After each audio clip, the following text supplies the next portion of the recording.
Peace, y'all.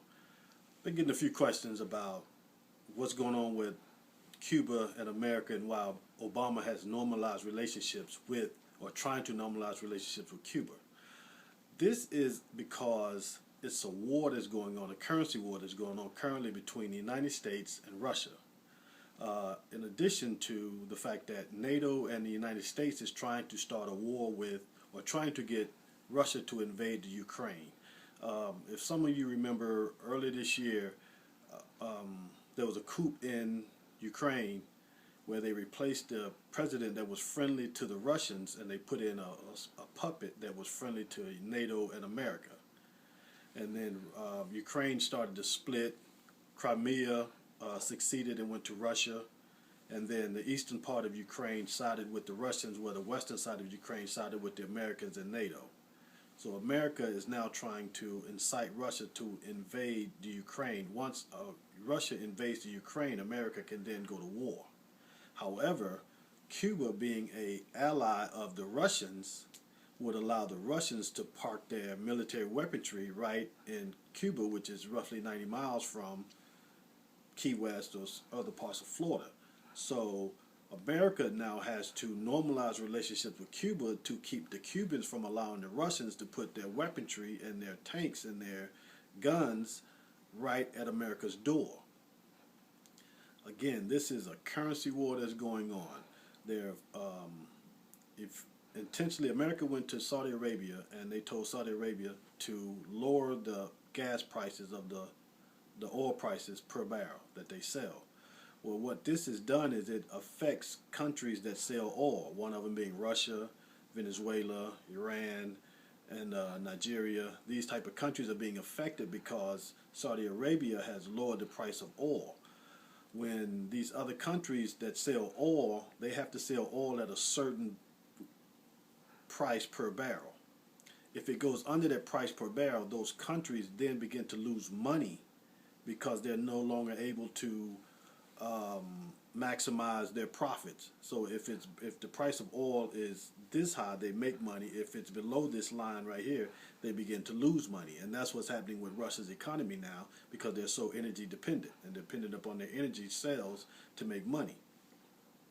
America went to Saudi Arabia to do this, and Saudi Arabia complied because Saudi Arabia wants to eventually go after Syria and Iran, because those are Shiite nations which are against the Saudis, who are Sunni nations. And Saudi Arabia is afraid that Iran will become the new world or the new Middle East power. So they are in turn going after Iran, but America is going after Russia. Russia and China are, of course, getting together because they're on a de-dollarization campaign. So anybody that does business with those two countries cannot use the dollar for any type of international trade. Normally, when you use international trade, you use the dollar as the vehicle to buy goods from one country to another. Now they're saying, no, we don't want to do that no more. We'll accept your currency and you accept our currency, and we don't use the dollar no more. So America is losing out in that aspect because they're trying to make Russia and America's losing out because no one is using the dollar. What is also happening is they're going into Ukraine and they're trying to privatize all of the natural resources, the gas, the oil, the water, all of these different businesses, because this is going to affect the IMF and the World Bank and USAID and etc.